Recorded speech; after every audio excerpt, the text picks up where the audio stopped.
Greetings, fellow ghouls and specters alike. Your ghost host with the most, Jacob Weil here. I'm Blue Dragon 5, here to engage in some haunted holiday hijinks by trudging through the catacombs, dusting off the cobwebs, to recount a spooky selection of Halloween classics. So light the jack-o'-lanterns, suit up, and grab the candy dish as we revive and recount tonight's spooky selection. We Bear Bears, Charlie's Halloween thing.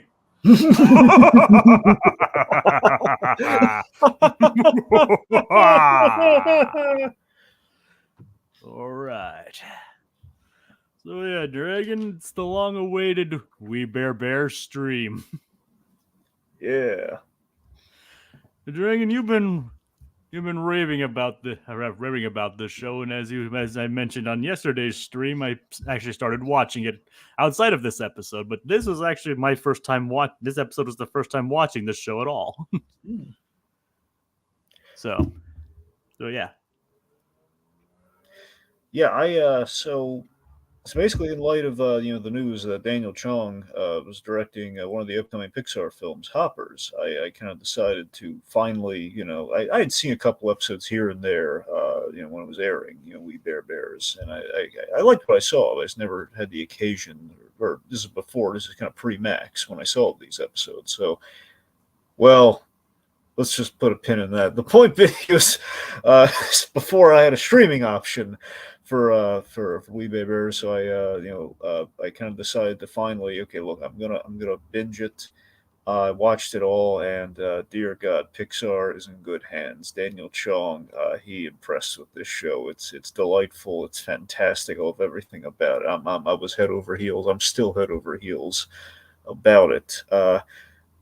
Sadly, not on Max anymore because they're not making any good decisions over there. I'm looking to use Zaslav. I mean, for all we know, that could be like a streaming rights thing. For all we know. I don't know. I'm just saying people are making fun of them like crazy for this, Jacob. It's like literally they've been getting rid of all sorts of all sorts of the Cartoon Network shows, and this is yet another. All the good ones keep going away. So I was lucky to have streamed it the way I did. Now, I mean, luckily because it's a 10-minute show, I don't think it has. I forget if it even has ads on Hulu because it is like segmented. In It does. It does.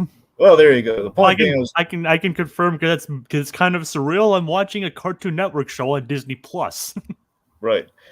Well, either way, point being, I was lucky to see it the way I did. Sadly, it doesn't have. I would say it does not have a proper DVD release. I think it technically has been released on DVD, but it's kind of a thing where it's there's like a region thing you got to be careful of, and I think even just like they don't have like We Bear Bears the complete series. It's just like We Bear Bears, segmented in seasons, and it's the point being it's not easily. You think these companies having trouble with money would realize, hey, we have all these properties that haven't been properly released on DVD. Maybe we should put them on physical media. Yeah. Now again, it does have DVDs, but again, it's like not you can't just get it all in one shot. You know what I mean? Complete DVDs. Yeah, there you go. They do. The movie's easy to come by, though. Oddly enough, which is the finale to the series. So it's like, hey, finale, we can't get rid of this thing fast enough. The series, that's a different story. It's like like I said, like I started watching him mainly because I was supposed to do this, and because Dragon spoke so highly of it. I know Dragon's kind of a sucker for the mundane story, and for the mundane nature of, basically a sucker for the mundanity. It's a delicious slice of life, my friend. And it's like I know he's a sucker for that kind of stuff, and I can kind of see why Dragon would fall in love with this kind of show. So I got his going like. Should I speak of the show itself, and then the episode, or how do you want me to do this? Well, yeah, how do you feel about the show overall? It's like, well, keep in mind I've only made it through like the first 20 episodes of the series so far. About 20 as in like has they're listed on Hulu on Hulu through Disney Plus, and I think episode 7 is missing. Episode 7 is straight up missing, I believe. So I basically made it through Tote Life. Up to Tote Life. Yeah. And I must say, I do. I mean, I probably won't rate it as highly as Dragon does, but but it is a neat. There's a good little slice of life show. I mean, I find the characters endearing. There's times where I'm literally laughing out loud because of how funny and off the wall it is. It is a slice of life show, but it can go in very strange directions unexpectedly a lot of times. Like I said, Dragon sold me on Total Life, and like I said, I wouldn't say that's my favorite one. I still think my favorite one so far from the first season is probably the jean jacket one. Yeah, it's a really good one too. The lucky jacket. The lucky jacket. It's like, oh yeah, I love that one. Like, I don't know why, but like, I mean, I did like Total Life and how insane that got. I love Tote Life because it's a very universal kind of like it's a true life thing. It's only gotten worse in post pandemic living, which was kind of the thing that had Werebear's production wise. Its last movie was kind of like during that. It was probably in production like right when the pandemic hit, so like everything was kind of locked in. But that show would have addressed the pandemic. Probably, yeah, but probably better than some other shows that have done so. Well, the point being, it's just serendipitous that Tote Life is all about the whole like, reusable bag thing. Where now it's like you have to pay extra for like the bags that are basically you pay extra if you want bags at the grocery store. So this is kind of that whole thing or, of like, or at least you get like a couple cent discount for bringing in your own bags. oh yeah, well sure. Anyway, it's just this whole thing of like it's the totes were big and the whole like environmental advantage, and now they've been fully like strongly encouraged. Like, hey, definitely bring the totes, or else you're gonna buy bags. Yeah, I know. Like, but like I said, even considering all that, I'd still say so far probably the jean jacket episode's my favorite so far. And again, there's really good ones up ahead too. So I mean, did you get into any of the Ice Bear backstory stuff yet? Well, no, I haven't gotten that far yet. Like I said, I'm only within like the first season and like the first 20 episodes of it. Did you look into the burrito yet, or is that the one that's most likely skipped? I mean, I haven't looked into it yet. I'll look at an episode list and double check. Right. But the only I have got an episode focusing on Ice Bear when he just wanted to relax and they brought the crab home. Yeah, that was also a pretty good one. But yeah, like I said, definitely so far our favorite episode is the jean jacket. So as far but as far as this episode go, Charlie's Halloween thing, this probably also ranks up there. I mean, like of the episodes I've seen, keep in mind. Mm-hmm. This episode does have a bit of interesting structure. I mean, I kind of wish that both of this individual segments just by the episode are good on their own. So I kind of wish they were both kind of expanded to 11 minutes in a way. I mean, that's really my own. Dragon, that's pretty much my only complaint with the episode. I wish both segments were longer. I mean, everything else I really enjoy about it. And I said, and as the introduction to Werebear Bears, I say it's a pretty good entry point, even though it's technically non-canon. Even though you can basically safely say it's a non-canon entry. Well, it's like it's an anthology kind of thing. So yeah. Yeah. So like I said, I consider this a pretty good Halloween episode, and like I said, a good introduction to the series from my perspective. All right. Okay. Without further delay. Now, what are your thoughts on the episode, Dragon?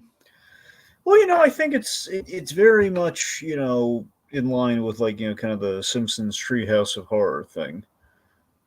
In terms of the presentation, in terms of like these again, it's like kind of like Jacobs said, kind of non-canon, kind of anthology sort of stories. I don't know. I think the second segment absolutely could have been its like a full 11 minutes. Oh, yeah. I don't know. I think our kind of our demonic plushies. I think our kind of our plushies. Our killer plushies. That I think was just the right. I think that was like perfect for what they were going for here. I don't know. I think it fit right. I think it just kind of has as much screen time as it needs. It's it hits really well. I don't know. So overall, I like this, and I like kind of our wraparound with Charlie. So yeah, I think it's a good one. Yeah, but the Chloe one definitely could have been a full episode. Agreed. And I'm double checking. Yes, the missing episode so far from Hulu is the burrito one. Well, that just figures. I'm gonna see if they like put into like another season or something. Yeah, I hate it when they do like the Yu Yu Hakusho thing, where again it was out like Hulu when they get these, some of these shows. Sometimes it's like, hey, initially we're just going to give you like basically half of Yu Yu Hakusho, then eventually like okay now we have the full series, but it's like All right, anyway. all right, all right. So should we get into this episode then? Yes. All right. So it begins in a pan through the forest, and we see this mysterious creature, also known as Charlie. Yeah, so I like there's kind of like a thriller vibe, like the music video at the top. Kind of an ambiance of thriller, and then we're like, oh look, it's Charlie. That's not Michael Jackson at all. So we have Charlie, voiced by the wonderful Jason Lee, Syndrome himself. I do like Jason Lee. I think pretty much a lot of the voice cast. I mean, like obviously I don't recognize. I mean, I'll say this one: I didn't recognize it was Jason Lee, but when I learned it, I'm like, oh, nice, it's Jason Lee. Yeah. and then like I obviously recognize Bobby Moynihan more from DuckTales, but obviously I think this was pre DuckTales, so Yes. well Oh the show. wait. What year was DuckTales? I think it came out in 2017. This. Yeah. And I think Yeah, you're right. This is a little before. This is a hair before DuckTales. Yeah. Yeah, it's like well at this time he was I think he was mainly known for like Saturday Night Live at this Well, point. absolutely. Yeah. And I will admit I'm not familiar with the guy who voices Grizzly. Okay, so the voice of Grizzly, I can tell you what the main thing he's been in, voice acting wise. He was the voice of Bob from the Monsters vs. Aliens TV show. Oh, nice. So he was like the sound alike for Seth Rogen. I can kind of see that. Yeah. I mean, Grizz kind of does have like that Seth Rogen kind of vibe, I guess. You know who he kind of who Grizz kind of reminds me of? And I got to be honest. Initially, I was a part of me hoped that this was the case. It's not, but there's a comedian who's pretty much a bear of a comedian. He's his nickname is the Machine, Bert Kreischer. And his cadence is a lot like Bert Kreischer. And like part of me is wondering, is it possible at all that we have Bert Kreischer voicing that character? It's not remotely the case, but I'm just saying it kind of reminds me of him a little bit, but a more cuddly and adorable version. Yeah. I guess. So, like I said, I'm not familiar with that guy, but I like him as Grizz. He faces Grizz very well. Yeah. And I am familiar with Dimitri Martin, who voices Ice Bear, but more as like a comedian. I wasn't really a fan of his style, but I like him as Ice Bear. It's really funny. I think Daniel Chung just really loves comedians, and I think that's kind of what really comedians and actors who've been really funny things. And clearly, he likes working with Bobby Moynihan because he's voicing a character in Hoppers. That's the thing, yeah. So there you go. I would like to think he's going to get Patton Oswalt cameo or like a small role in Hoppers, given that Patton Oswalt plays. I mean, as you've learned, he plays Nom Nom in the show. Yep. And he also has history with Pixar. I know, that's what I'm saying. That'd be kind of a marriage made in heaven. If Patton Oswalt's going to come back, I mean, this would be the project to bring him back in, at least in some role. Yeah, Nom Nom's a bit of an interesting case, but he's not my favorite character or anything. Oh, trust me, Nom Nom. He does he get better? Well, I don't know about better, but he comes back and he's a lot of fun. It's like, I mean, I've seen him in quite a few episodes already. As I'm saying, like they love bringing back Nom Nom. Well, I mean, yeah, he does provide an interesting foil to the Bears. Absolutely. Oh god, like Nom Nom has like an anger management kind of episode, which is priceless. So far, my favorite interaction is when Ice Bear built the robot clone. So yeah, sorry about that. So sorry about the tirade. Sorry about not the tirade, but the detour. Because, like I said, I'm new to this thing, and I also really like the show now too. So okay, so we set up our whole Treehouse of Horrors like vignette kind of style here, with basically we the audience or the people. Well, we find out who we are actually, but right now we're the POV audience, and we run into Charlie, and he's like, "Boo! I scare ya? Course I did." It's like, but he's like, but if I didn't, he prepares some Halloween stories that aren't for babies. Yep, and I love this is great. Like the viewer tries to leave, and of course we know why later on. Like the viewer has better things to do, but the viewer is just kind of stopping there and just listen to Charlie's story. All right, so we hit our first story, which basically is the oh so adorable figures. Oh yeah, and I just checked Burrito is nowhere to be found on Hulu. It's a crying shame. I guess I can just try and find it elsewhere. Yeah, you probably should, because that's, you kind of a major introduction at the tail end of that. Not major, but just kind of like given. I mean, you've gotten the Young Bear episodes, right? I've gotten I think I've gotten the one where they were in the box factory. Okay, that's what I'm saying. So that's kind of like technically we kind of teed that up at the very end of the burrito episode. It's not an episode about that, but I'm just saying it's like we kind of set up that was kind of the beginning of The baby bears. of the baby bears, or like the cubs, or whatever you want to call them. But yeah. All right. Anyway, so the Oso adorable figures. Which, by the way, I love the packaging. Literally, OSO, like Oso adorable. Wait, Oso, which Oso is like, of course, like I believe, like the Spanish. Yeah, it's Spanish. You're right. It's a Spanish for bear. Of course, you know the reason I know that, don't you? Special Agent Oso. No, but that's a good pull. All right. Bane. Bane has a little teddy bear. All right, and is it named Oso? I'm pretty sure it's named Oso. It's either that or something really close though. It's like a cutesy version of Oso, but it should be. All right. I guess your version makes more sense. Yeah, I'm gonna say mine. I think predates yours. So that's the only reason why I know it. Well, obviously, Bane's been around a lot longer. Yeah. Okay, so the bears they get these custom figures, or custom kind of plush figures they ordered that are basically themselves in kind of a cuddly little plushie form. And which apparently Panda bought online. Yeah, which he does a lot.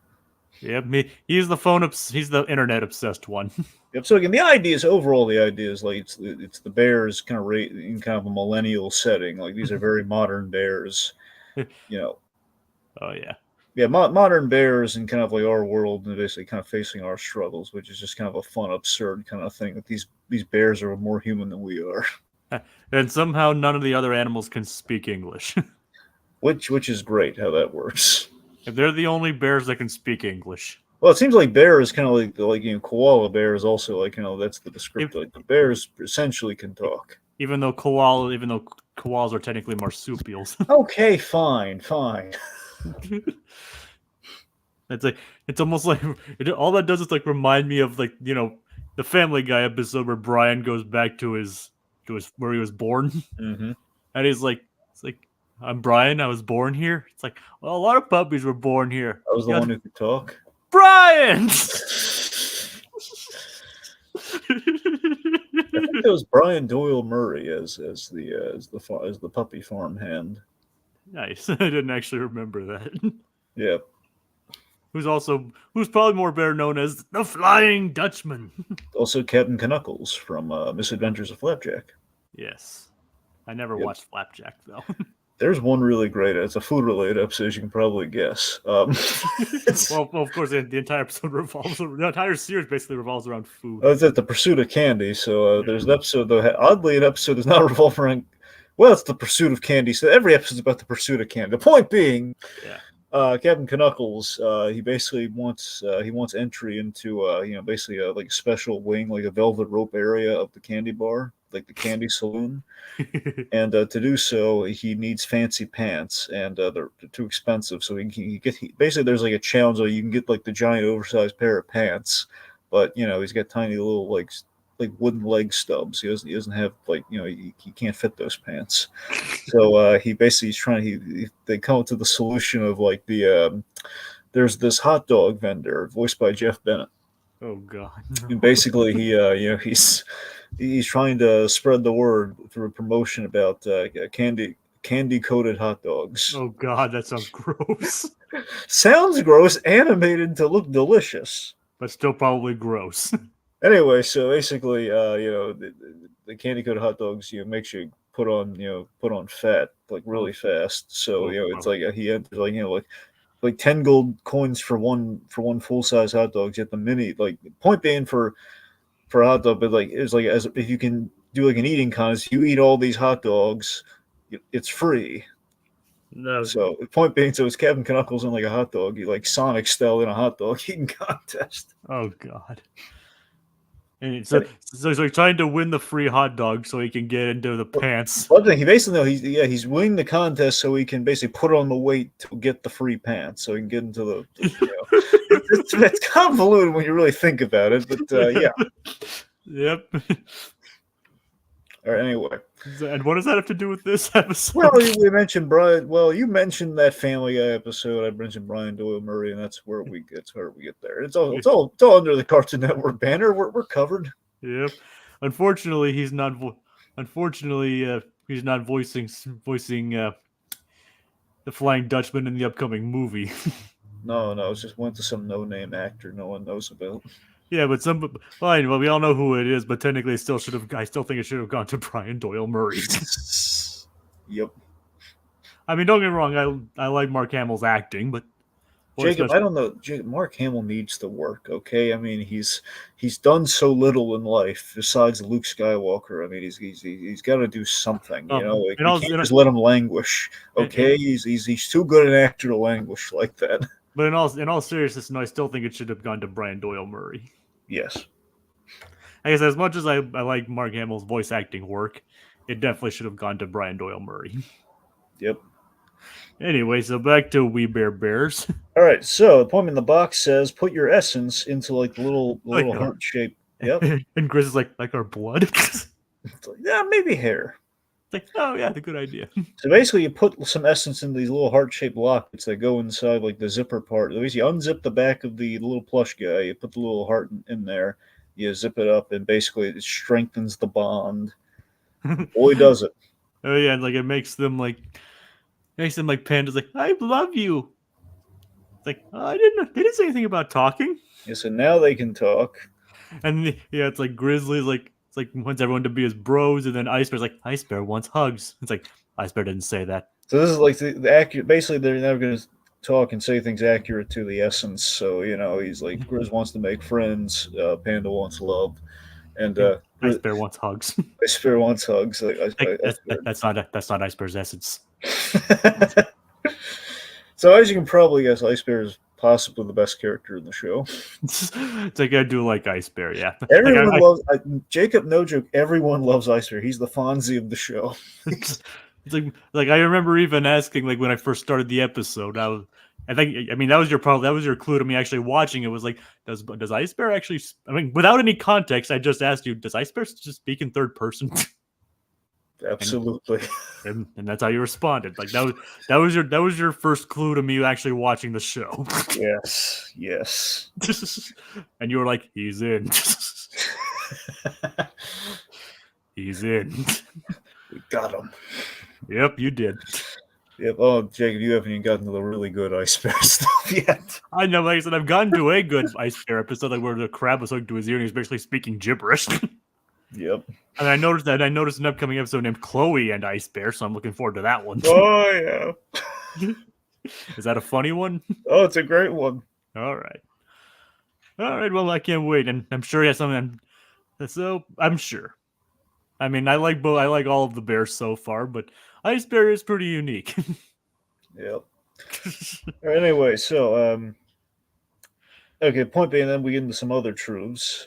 Bears don't want to admit, Grizz picks his nose and no one's looking, and Panda likes to dress as a cat when nobody's looking. So they all try to save face. Oh, clearly they're defective. Let's send them back in the morning. Yep. It's like maybe, and I noticed the Ice Bears didn't say anything, so maybe I think Ice Bear started off with the whole hugs thing. Yeah, it's like, but he didn't say anything after that, so it's like his secret was so dark that he couldn't even be revealed. That's a good way of looking at it. I mean, think about it. Ice Bear's an enigma.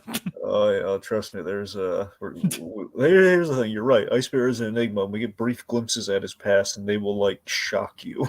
Like in a funny way or like a whoa kind of way. Do you want me to tell you? I mean, you don't need to tell me what they are, but it's like, are they funny or sad? What? I'm erring more in the middle. I'm erring more towards the woe side, my friend. They're it's like shock. More like less woe, more like shockingly awesome. More like, ooh, that's cool. Yes, absolutely, yes. All right, then does it involve the axe? You want me to summarize it in a really fun way for you? I mean, without really spoiling it too much, sure.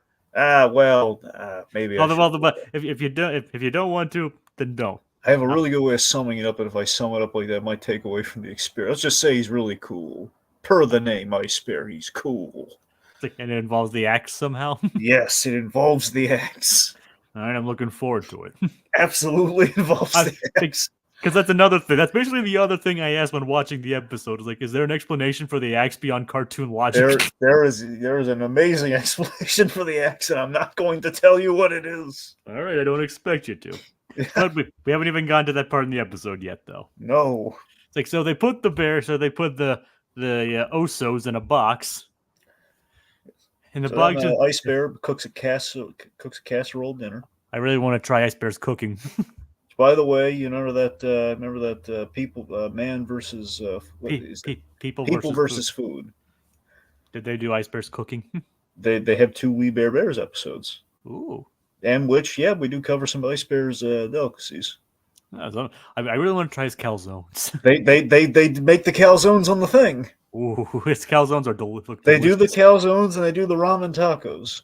I'm not going to try the ramen tacos. Well, that's what I'm saying. You can see it's mixed results in the ramen tacos, but still. Then it's accurate to the episode. That's what I'm saying. It's accurate. They got it. Yeah, I did like that episode too. Oh yeah. Like, especially calzones in my mouth. God. Ice Bear makes a mean calzone. Yes, he does. It's like for being an ice bear, he makes some hot cooking. Oh yeah. So it's like, the first sign that things are off is when the silverware goes missing and they see Oso Panda looking at them strangely. Yeah. He's just kind of there. It's like, wait a minute. So it's really scary and kind of like, oh my god, we just put him in the box, and he's just kind of there. It's like, we have Little Blues. Like, have you guys watched the entirety of the show? If you're talking about this one, then Dragon has. I'm in the middle of it at the moment. I had not watched the prequel spin-off. I watched like the first episode. I wasn't fully impressed by it, but maybe at some point. Again, now I'm gonna have to fast pedal it because I'm getting rid of everything, so I have to make a decision on that. But from what I've seen, what I've heard, it sounds like I'm better off just sticking with what I've seen, which is all of the original show. Yeah, that's what I've come to understand too. Yeah. But of the original show, Dragon's seen the entire thing. I have not. Yep. But I'm liking what I'm seeing so far. Oh yeah. And like I said, I'm wondering how much of this is just going to be derailed by us talking about the rest of the show. Well, you haven't seen all of it, so it can't be derailed that much. I know, but what I've seen anyway. Yeah. All right. So it's like, so they notice Oso Panda acting weird. They just go to put him back. They notice the other ones are missing. Yep. Some real Five Nights at Freddy's kind of shenanigans right here. Then Oso found then Ice Bear found the remote. It's kind of like following like the old Cosgrove rule of like, don't act. I mean, most of the time it just seems like they gave him the prompt, just speak, don't act. Exactly. I mean, Ice Bear doesn't really emote that much. No, I love this. So initially, they get freaked out and they call Tabes and they get the machine. Who I have not gotten to Tabes. Oh, yet. I was wondering if you'd gotten to it. Oh, you haven't gotten to Tabes yet. No, not yet. But you got a glimpse at Tabes, man. Yep, I obviously have gotten to the introduction of Chloe, but and Charlie, but not Tabes. Oh, Tabes has an amazing introduction too. She's got a great introduction. Is it in the first season? Well, yeah, it's in the first season, but it's like they introduced the characters like kind of by the end of the first season. You're introduced to everyone, I think so. All right, they do kind of like how it's like a kind of a slow introduction for all these main characters. Yeah, that's the thing. Before Charlie shows up, it's like, okay, we don't need the rest of these characters. I think we get Chloe, then we get Charlie, and then we get Tabes. Yeah, man, like I said, I like them so far, and we'll get into Chloe in the next one. Yeah, I think it's a shame we didn't bring back the French girl. Well, the faux French girl, I should say. Like, I don't know the faux French girl. Oh, really? You didn't get like Celine? I don't think so. Oh man, I could have. Okay, I don't know what the deal was with the episode orders or like what's missing or not, or maybe it's been shifted around. I thought it was odd earlier, but point being, that's a good one as well. That's a very sitcom-y episode. All right, I mean, the entire series is kind of like a slice of life sitcom. Oh yeah. So then they notice the bear. Then they notice the Oso stack. which was tempting, but I had a feeling that it would not. The added visual wouldn't visualize as well with the moon here, where they're holding utensils as weapons. Yep, it's the Oso stack, but murderous. Yes, but again, I love using it's very much kind of like it's very Joe Dante. It's very much kind of like small soldiers, like they're all armed with utensils. Like a spork, a spoon, and a knife and a butter knife. I think it's just the wait. Was that a spork or just the actual fork? I don't know. It kind of looked like a spork. The point being, we have a fork-like thing and a Yeah. spoon and a butter And- knife. Yep. I mean, they're more threatening based on the fact that they're alive rather than the fact that they're carrying any instruments and any implements, and the fact that, and from the looks of things, Oso Grizz is just more dangerous without a weapon. Yep. but we first see him see them with dealing with Ice Bear. Yeah. Let's see. So the bears are attacked by their plushy counterparts. Ice Bear, he locks his in the fridge, which is also essentially Ice Bear's bedroom because he basically sleeps in cold temperatures. Oh, yeah, that makes sense. Anyway, so Ice Bear's room, of course, is his signature axe. So the Oso Ice Bear basically carves a hole out of the fridge, or the freezer, using the axe. It's intimidating. We got off on the wrong foot. Yeah, but he's trying to cut off his foot, and then making some other puns. Yeah, and then let's just say Ice Bear turns up the heat. Yep. Let's break the ice. Yeah. Yep. And he throws him in the oven. Yep. So he brutally murders his Oso counterpart. Just melts him in the oven. His essence. In other words, Ice Bears melting hearts because that's what he does. He melts the essence, which is the heart. Yep. And then we see the struggles with Panda. So Panda is dealing with so the Panda's in his room there, and initially the Oso Panda bursts through Miki-chan kind of alien style. Yeah, Miki-chan, his anime pillow. Essentially his girlfriend. I mean, it's probably the closest he's going to get to an actual girlfriend. Yeah, unfortunately, yeah. I feel bad for Pan. I know. He tries. He gets close. He does get close often. He gets very close. Hey, he's a good guy. He deserves it. Yeah, he does. And the fact that his only companion besides his brothers is his anime pillow, it's relatable. Not to me, but I'm sure to some people out there. Yep. Kind of sad. We get a lot of mileage out of that pillow, by the way. I don't know how much you've seen of us bringing back the pillow, but it's. No, I haven't. I don't think he's even gotten the pillow yet, or maybe he already has it, but he hasn't much focus drawn to it. Yeah.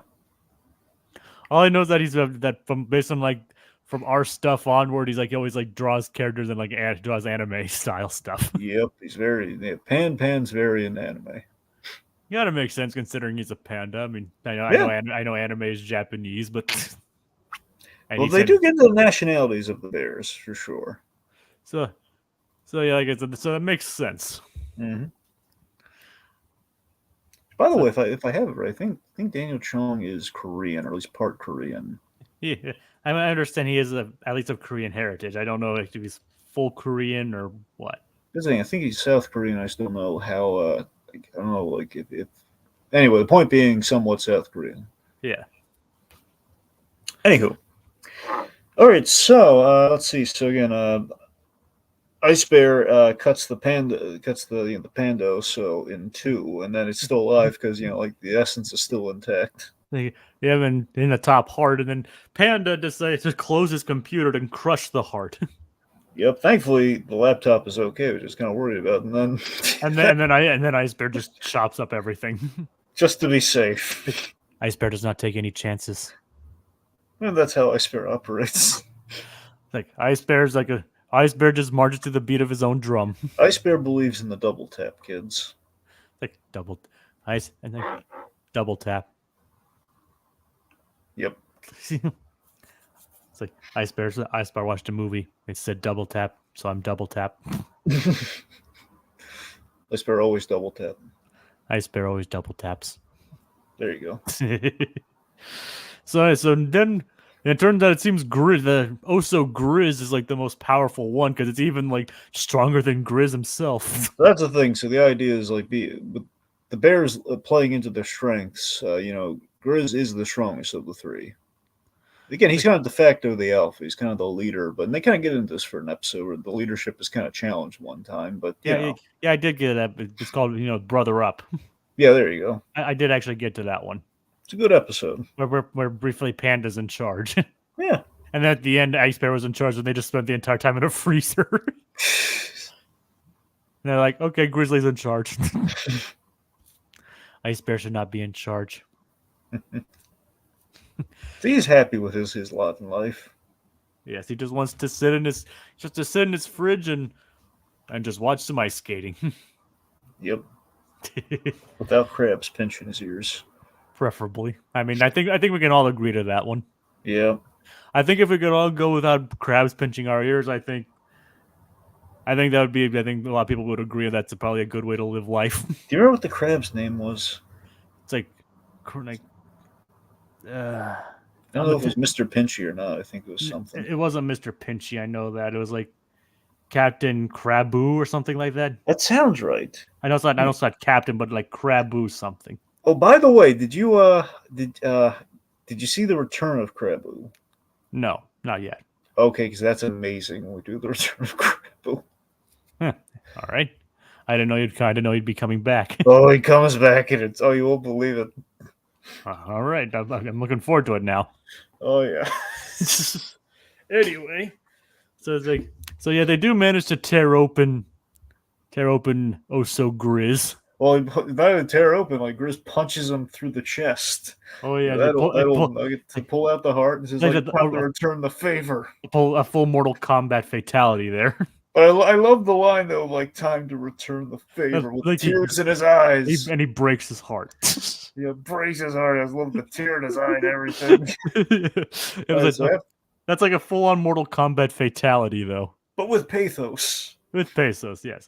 I mean, you know what I'm talking about, right, Drew? Yeah, no, I know what you're talking about. Yeah, the whole thing. It's the and her like the one with the metal arms. Kratos. Kratos is God of War, who technically was in Mortal Kombat 9, in Mortal Kombat 9, but if I understand, he does not do that. And I think you're thinking of Kano, like the cyborg. Kano. That's who I'm thinking. So I think Kano like doing that. Yeah, he does that. Kratos is from an entirely separate series. Who was a guest fighter in the 9th one. Okay. Along with Freddy Krueger, funnily enough. Freddy Krueger was a guest character in that game. See, it's cheating if he does it because he has blades for hands. Well, it's like they remember each character has their different fatalities. I know. I don't know what Kratos' fatalities were, but I don't know what Freddy's were. It'll probably be like a dream thing. I mean, most likely, yeah, but I don't know exactly how to describe it. And each character has like multiple fatalities anyway. Yep. Okay. But we're not here to talk about Mortal Kombat fatalities. So, which technically could be about feel Haunted Holiday Hijinks in itself, I guess. So right. yeah, it's like they dispose of the Osos and then they just kind of relax, thinking that their ordeal is over. So Tabe shows up, because you got the call from earlier, and just checking in on the Bears. Like, Tabe's arrives with, "Look at this, Bears, little Tabes." Time to serve out some justice. They all like, ah. So again, just Tabes, without saying too much about it, just comes in, she's chipper as all get out, and just being all nice to the Bears, and just like, "Hey, look what I got! It's little Tabes! And dear God, I want little Tabes. I want that little Tabes." Hopefully, without the murderous tendencies. Yeah, hopefully, yeah. But then again, dude, Tabes just serving out justice. Serving out justice. Yeah. It's like, so then we rejoin Charlie, who's sitting on a tree, talking about the next story about a very strange creature. A young girl 10-year-old girl who goes to college. Yes, so Chloe. So you've been introduced to Chloe, right? You've seen Chloe. Yeah, I've seen a couple episodes of Chloe, yeah. So what do you think about Chloe? I really like Chloe. Good. She's adorable. Yes. Yeah, so Chloe, so and basically, and I absolutely love her friendship with the bears. oh yeah. Even though she did kind of just like technically break into their house. Well, again, I just love that her introduction essentially is Goldilocks. Yeah, she literally breaks into their house, eats their like, yep, that's porridge. And then they just become friends with her. I love that she like bribed him with like the sour candy. Yep, like sour, like spicy wasabi candy. Yep. And they love it. Oh yeah. It's like, so yeah. They like everything but except ramen tacos. I mean, I like ramen and I like tacos, but I just love in that food truck episode. It's just like, yeah, we weren't satisfied with this. Just going back to them after they've eaten the food. yeah, it's like the guy was kind of reasonable in turning them down. I mean, yes and no, though. I think like someone's like, this wasn't. We waited. I think they were approaching like, we waited a long time for this. We weren't satisfied with this. I mean, yeah, but they already ate the food. Yep. No, you're right about that. So I was like, so at that point, they kind of just like decided to live with the unsatisfactory experience. Sounds like that episode is a representation of what I think Chung's probably going to try with Hopper. It's just the idea of escalation with the animals. Just the idea of like in this, we have like a pigeon cartel, and we have like, it's like, oh yeah, it's like the first episode where all their stuff was stolen, and it turned out like it was the. I literally said it like it was the pigeons. It's like the pigeons stole everything. Yep. It's like, guys, the pigeon cartel. Yep, the animals eating the calzones. So that's like the fact that the animals like they're getting money, they're paying for it, so it's not just like feeding them or like demanding food. It's like it starts off and just goes completely out of hand. It's like calzones in my mouth. Just the idea of like, hey, we're not gonna, we're gonna be reasonable with this, Just I don't know. Just the fact is like it's like don't feed the animals like taking in a way you never would have expected it to go. Like this is why we don't feed the animals. Yeah, because they're gonna pay and then they're gonna like the food and they're gonna go wild trying to get more of it. Yeah, it's not like the whole just don't feed the animals because then they're gonna swarm in like demand food and everything. Yeah. Anyway, so and of course, like I also really like the Shush Ninja one. That I love that one too. That was a really good early one. And the fact that it's based on something like some theaters in Europe actually do. That I did not know. I don't know if it's Europe, but there are actually some episodes, like a theater somewhere that maybe it's just like one theater, but like they like if people like talk during the movie, they like people come down from the ceiling and shush them. Wait, really? Yeah, From the ceiling? I believe so. Yeah. That's insane. I think they like rope down or something, but I'm not entirely Well, that's still insane. They're roping down from the ceiling. like I said, I'm not entirely sure of the details. That might be a little exaggerated, but the Shush Ninjas are an actual thing. Okay, well, still, is the Shush Ninjas, even as we have them here, it's a wonderfully absurd idea, which apparently the French have taken to heart. I don't know if it's French, but All right, fine. The Europeans have taken to heart. like again, I don't even know if it's European, but All I right, think fine. The potentially French have taken the heart, or the I don't know, someone, I guess, non-stateside has taken the heart. Maybe the Canadians. I don't know. We'll have to ask Laser Dude. Like I said, I know it's a real thing because I know I've heard it somewhere. I'm not as convinced right now. I guess I'm trying to look at a theater quiet ninjas. No, it's British theater. British theater introduces ninjas to silence theater talkers and textures. Wow. It's British. So I was right. It is European. It's technically British. British ninjas. Who knew? Yep.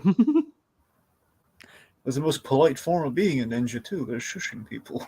Yep, and it was in 2012, so it was just like 3 years before that episode was even made. There you go.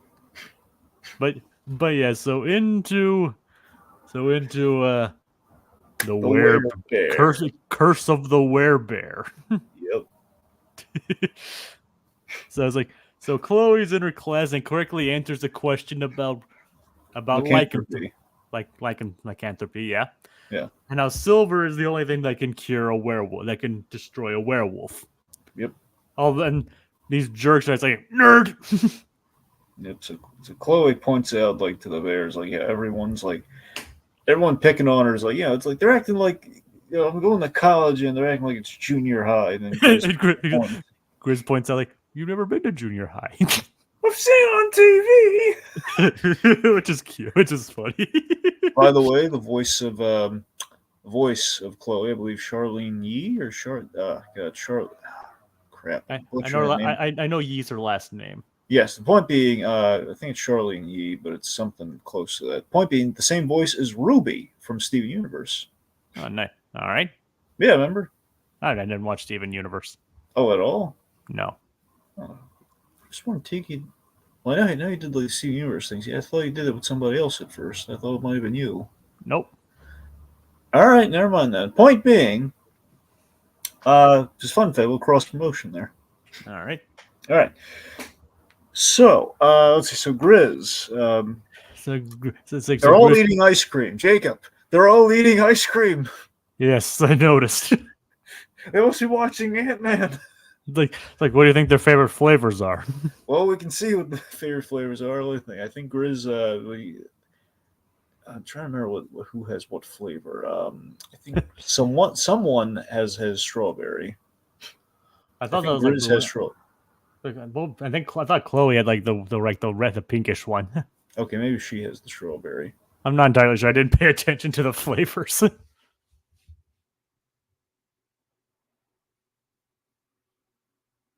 Hello? You there?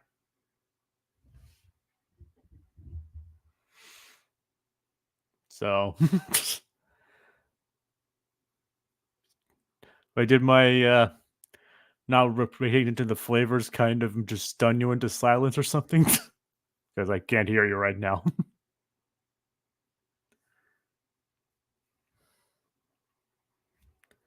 um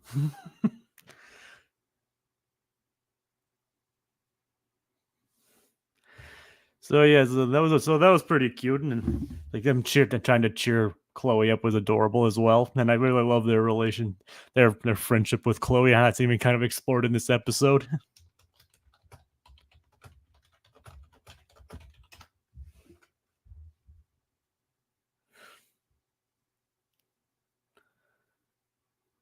So sorry, folks. I think we're having some technical difficulties at the moment.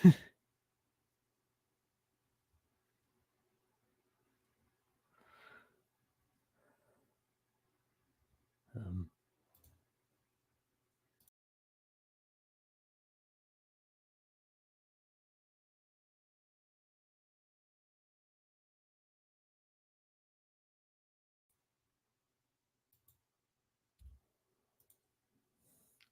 well, folks, looks like Dragon's kind of left. Dragon's probably going to try re-entering at the moment, and I'll try and fill the dead air here. It's like so. Yeah, it's like so. I guess I can talk about what I've gotten with Chloe so far. But I haven't seen much. But from what I've seen, I really like her. Like she's a great character. I love her friendship with the bears. So yeah. Like, though the first episode they kind of got off on the wrong foot with them trying to exaggerate her report. I really kind of enjoy like the report they kind of get afterwards. I was just like she just becomes like a house guest. She hangs out with them. I really enjoy that. It's a lot of fun. And let's see, like I said, I didn't really pay attention to the flavors at all, but they look good. They look pretty good. So let's see.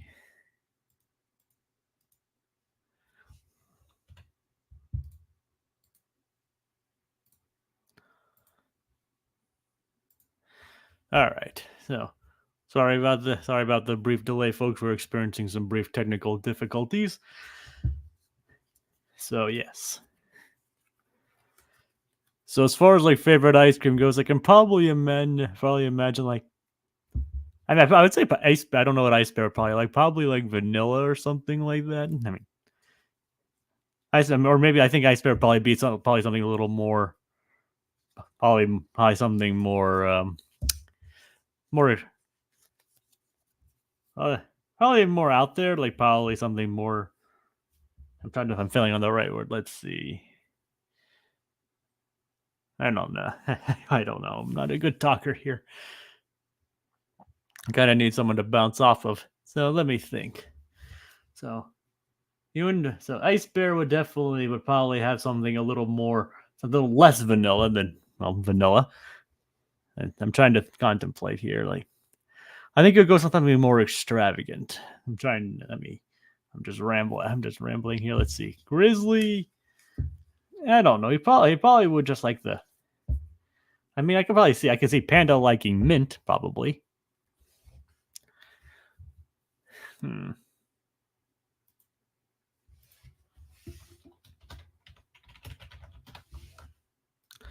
Let's see. I can probably Grizzly probably like strawberry. I can me think we saw the red one, so it might have been strawberry.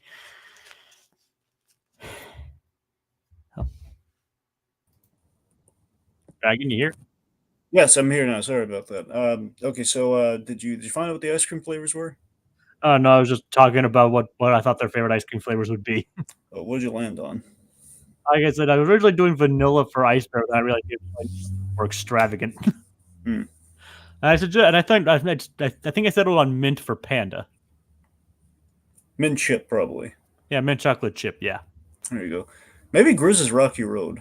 I can see that. Yeah. Yeah, there you go. All right. So sorry about that, folks. Right, anyway, okay. So the point being, Grizz, Chloe's, very bothered by everything. She's not really touching her ice cream. She's like, "Hey, Chloe, if you're not going to eat that, mind if can I have it?" He's like, sure, go ahead. Like, and as I said while you were gone, I also love like the friendship and how she's just like someone who likes to chill with the bears and all that. Oh yeah. And I just love how cool her parents are with her hanging out with like 3 adult bears. Yeah. But just Anyways, they're just 3 bears, and they're just like, oh yeah, go hang out with them all you want. yeah, they're very cuddly. Oh yeah, like they're harmless except when they go feral. But I did see that was one of the episodes I did watch. Oh, what happens when they're hungry? Yep, and lost in the woods for hours at a time. Yep. All because Grizz wanted to survive in the woods. And how did they get out of it? Fast food. Yeah. But anyways, like so, yeah, and Grizzly gets a little too excited and accidentally bites Chloe's hand. Yep. I love how apologetic he is. He hasn't done like serious damage. He hasn't He's gone like, full cocaine bear on her. I was like, oh no, I accidentally bit your hand. I didn't see it behind the cone. and she's also cool. There's like, it's okay. It's just a scratch. So she goes to wash her hand off. It's not bleeding or anything. Just it's basically for like all the bear saliva. Yep. And then she sees like fur crawling up her hand, and then like her nose changing, growing ears. It has a little light nod to American Werewolf in London. And pretty much any werewolf transformation movie ever. Well, yeah, but I'm saying that's like the most famous one. Yeah, I know. Like, so she becomes a werebear. Curse of the Werebear. Yep, Curse of the Werebear. Yes.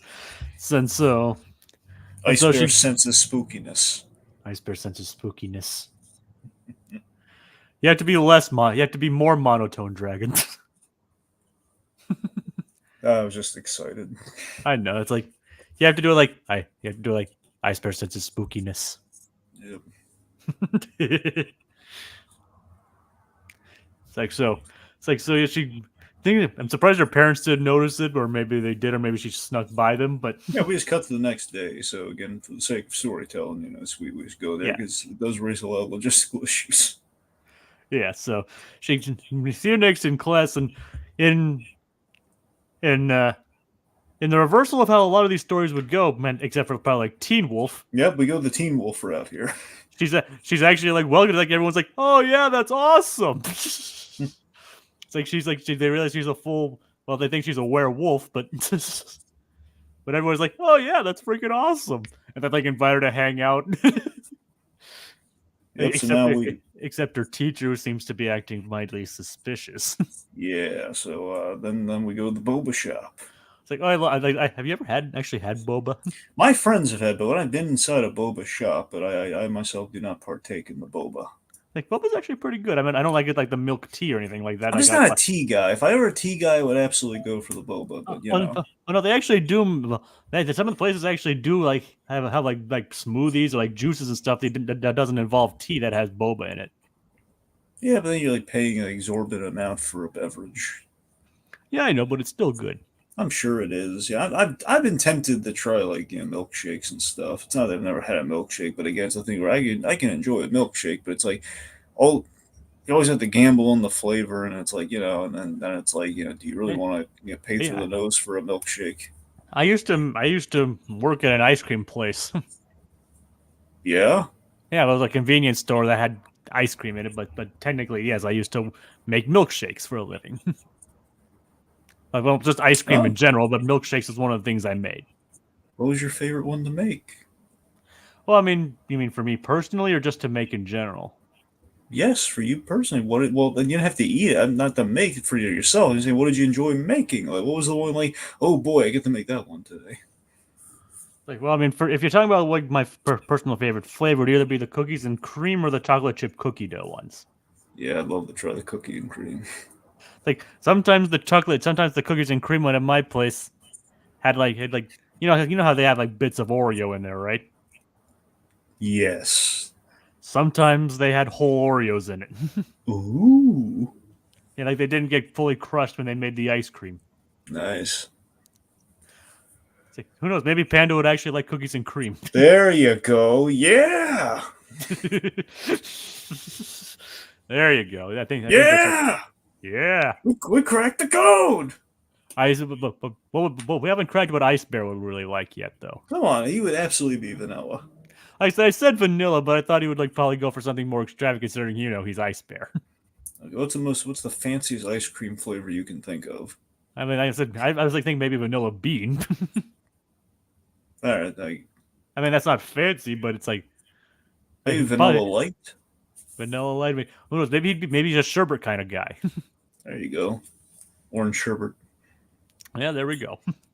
You know, actually, we'll go to okay. Let's go to an ice cream tangent real quick. So, Jacob, recently I was at a movie, and when I saw The Wild Robot.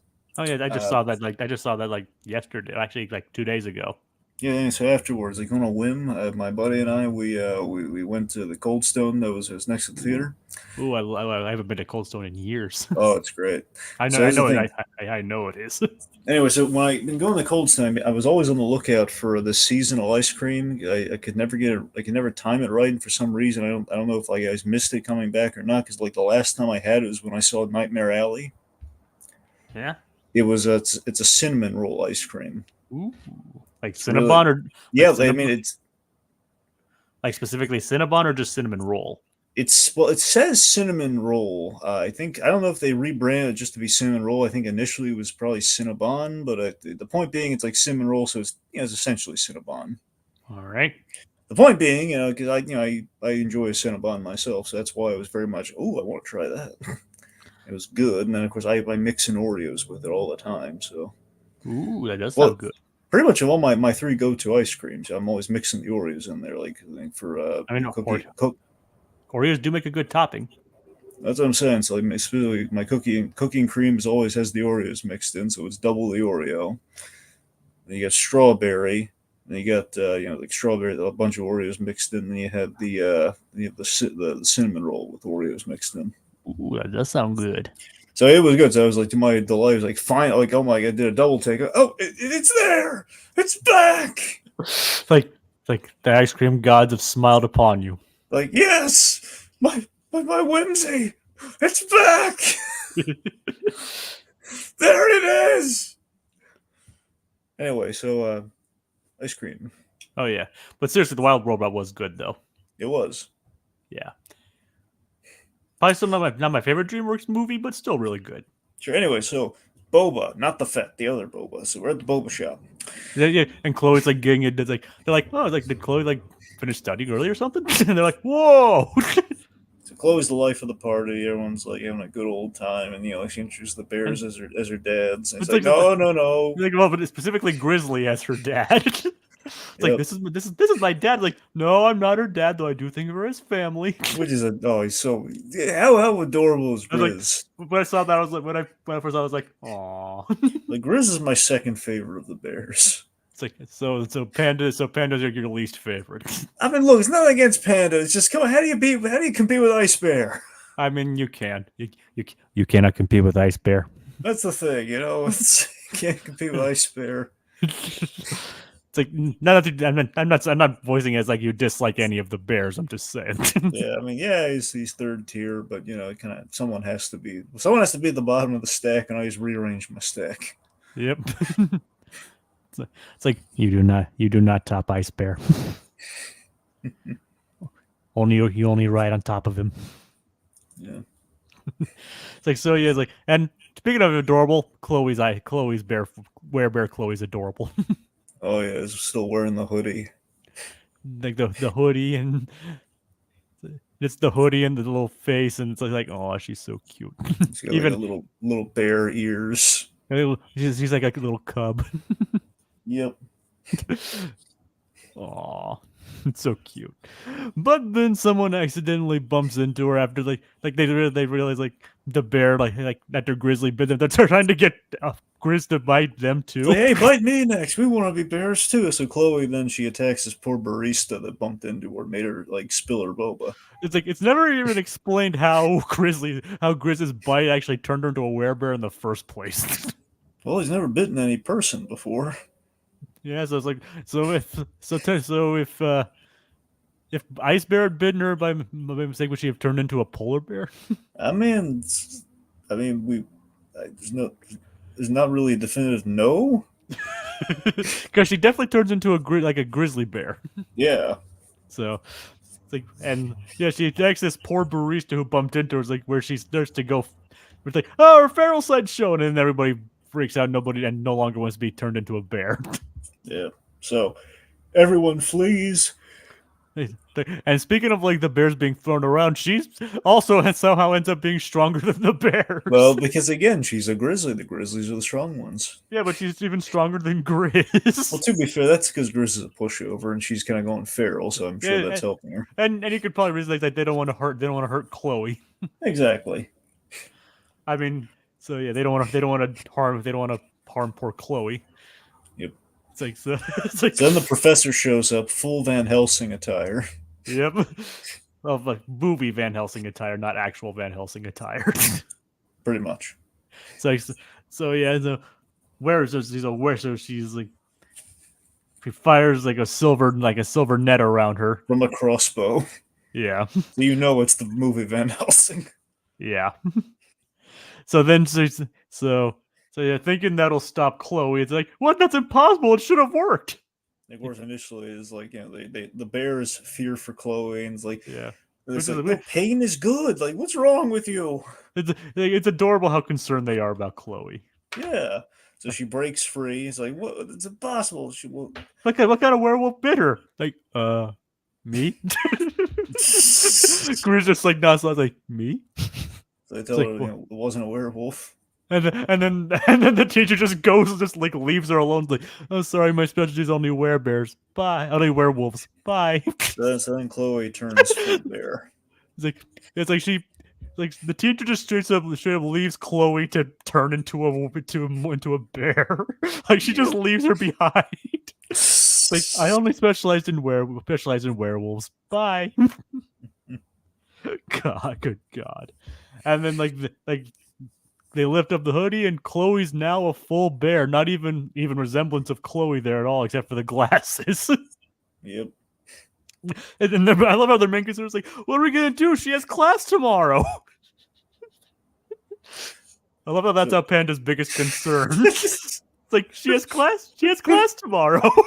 God. Yeah. And then they take her. I was like, okay, this is H. Close enough.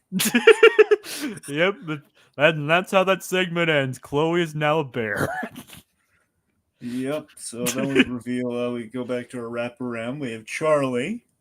And then he's telling the story, and it turns out the 3 kids we probably kept there against their will. Yep. Well, here's the thing. Charlie's holding a camera now. What I think happened is the kids had the camera and Charlie confiscated it. Yeah, and they were trying to because as we've established early on, he does not like cameras. Yeah. Of course, I love the thing that Charlie did early on. It comes back occasionally. It was just like literally the thing he did in the very beginning, where someone pulls out a camera and he goes, "Ah!" He slaps it. Yeah, even Panda's phone. Yep. Yeah. All right, then so reveal Charlie telling the kids he has like a flashlight in the camera and he's what did you think? And we have the little trick or treaters, they run off in terror and he's like, "Ooh, candy." Yep. And that ends the episode. Happy Halloween. Yep, the episode ends with Chloe having turned into a bear completely. Yep. Like, as I said, I just wish this particular episode had been like kind of its own like non-canon Halloween special or something. It could have been. Yeah, like I wish this had more. I said that's literally my only complaint with this episode. Really, is the fact that I wish at least, especially like the Chloe the Werebear had more time to breathe. I mean, I guess part of the humor comes by how quickly it goes, but I kind of wish more was done with it.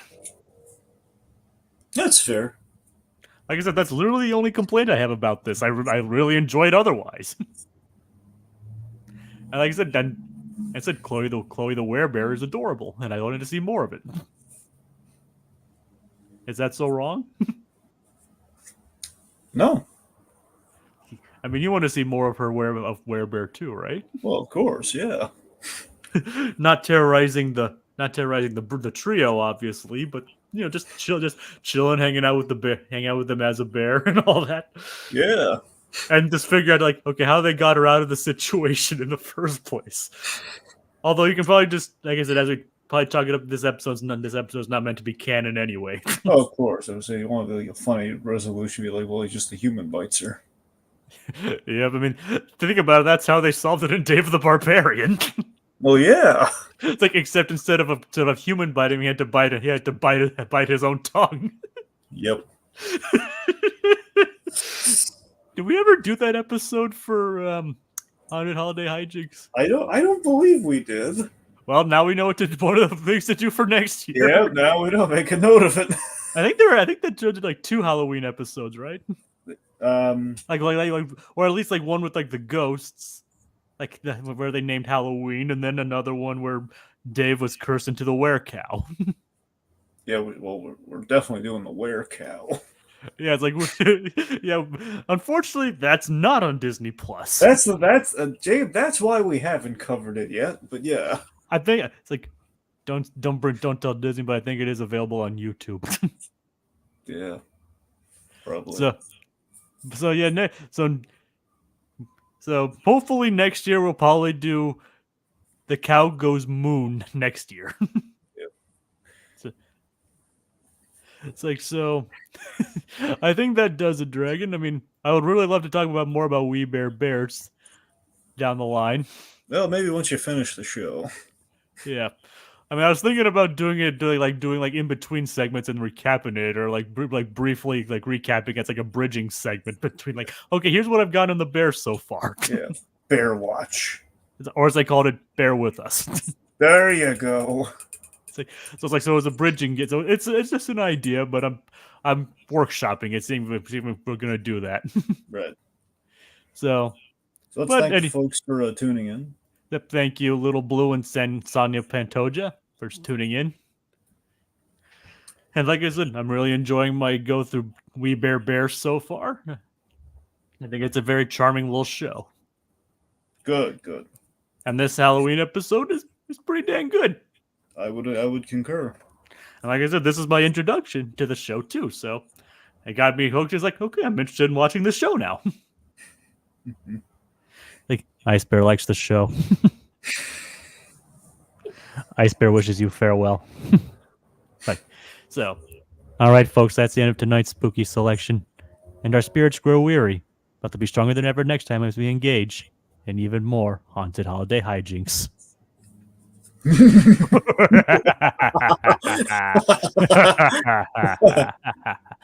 Ice Bear laughs. Ice Bear laughs heartily.